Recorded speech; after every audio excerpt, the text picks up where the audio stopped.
The worm boss on zombies is no joke if you aren't prepared. Today, I'm going to show you how to get prepared and take down the worm by yourself, and in the process gain an awesome collie card and, in my opinion, the best skin in Modern Warfare 3, the Bone Collector. That's a cool skin, bro. Let me know in the comments below what you think of the new skin. In my opinion, it's absolutely amazing. The real challenge of this boss fight is preparation. So here's a list of items I recommend bringing or acquiring to make life easier. First off is an LMG or just really any weapon with a lot of ammo, maybe a bigger magazine size. I personally use the TAC Eradicator in this gameplay. The raw Ethereum crystal or a raw Ethereum crystal of really any level. It is optional, you don't have to have one of these, but it will make things a lot easier, faster, and less stressful for you. An epic or legendary tool. This is also optional, but you will need to get a weapon in game that's, I would say, at least epic or higher rarity, so epic or legendary. So if you don't have a tool, then you probably don't want to bring in any kind of like important contraband weapon or anything like that, because you're probably going to be switching it out for something that is an epic or legendary weapon that you get out of the box or that you find in a higher tier zone. Perk cans are also really important. Personally, I would bring in as many as you can or as many as you can find, but if you can't, I would recommend at least having these Juggernog, Speed Cola, and Stamina up, as they are extremely important for getting around quickly,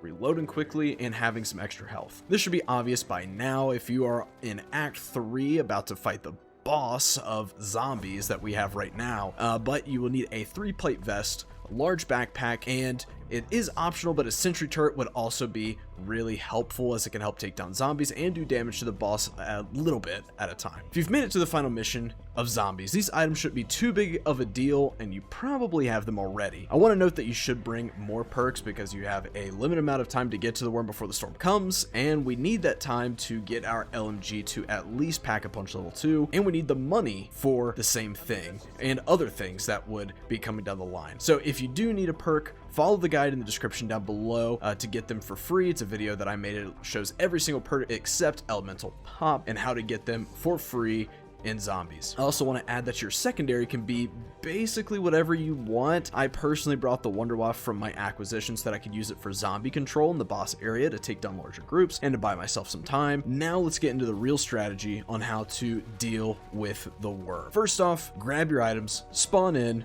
and get to doing some contracts. We need as much money as possible, and I mean that. If you didn't bring raw Ethereum crystals, then you'll want to hurry, because you need to get your weapon to at least Pack-a-Punch level 2. That said, be patient.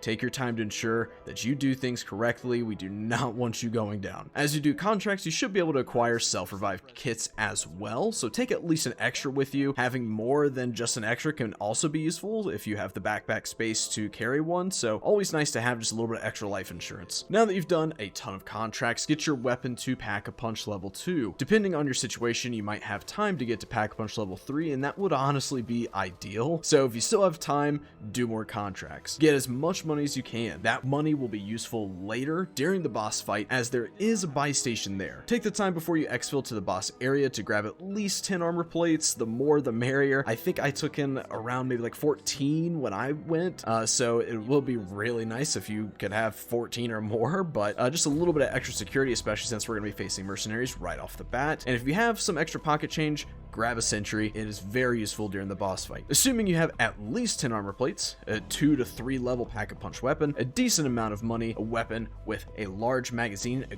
good amount of ammo, and is at least epic rarity or above, we can head to the Defeat Zakayev exfil and head to the boss area. When you get there, you'll be bombarded with mercs. Hooray. So go slow, take your time, don't make mistakes if you can help it. Take down each merc and watch over your shoulder for the occasional zombies. They will be coming out of these containers as you progress, as well as some mimics. I believe I also ran into some manglers, so just be pretty careful and cautious. Everything should be a tier 2 zombie, so it shouldn't be too bad. Keep going forward until eventually you reach Zakayev's facility, but don't go inside just yet. Instead, head for high ground. You should see some kind of rope or stairs or something that'll lead you up to the top. There are snipers and other units on the catwalk up above on the inside. Take care of them first so that you aren't ambushed when you head inside. Go ahead and go inside and take care of every merc before proceeding to ensure you aren't killed while interacting with the objective. And you can stay up on that catwalk after taking out these snipers and other mercs that are up above to be able to rain down fire on everybody else that's down below. After you've taken out everybody, plant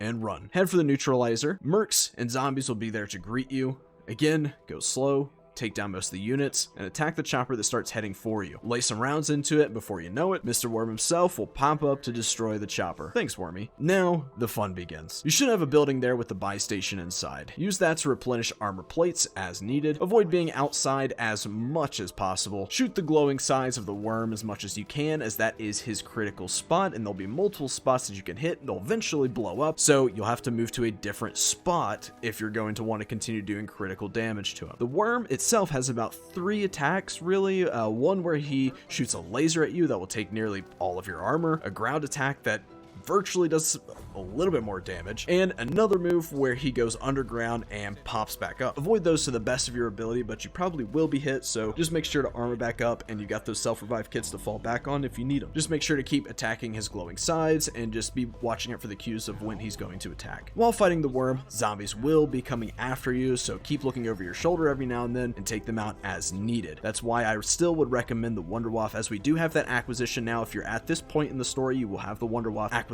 If you can, bring one with you. It takes a large groups of enemies and buys you a little time to armor up, deal more damage to the boss, buy more armor if you need it, etc. Besides that, you just keep doing that, rinse, repeat, keep taking cover, take your time, don't try and rush things, make sure you're taking out every single enemy that's around you at a time so that you aren't leaving people to attack you while you're busy doing the objective, and you will be absolutely fine. Not too bad, right? Manage your time well, be prepared for the fight, and you'll do great. Besides that, guys, thank you so much for watching. Subscribe if you haven't already, so it lets me know that you guys enjoy this type of content on the channel. I'll see you in the next video. Peace out.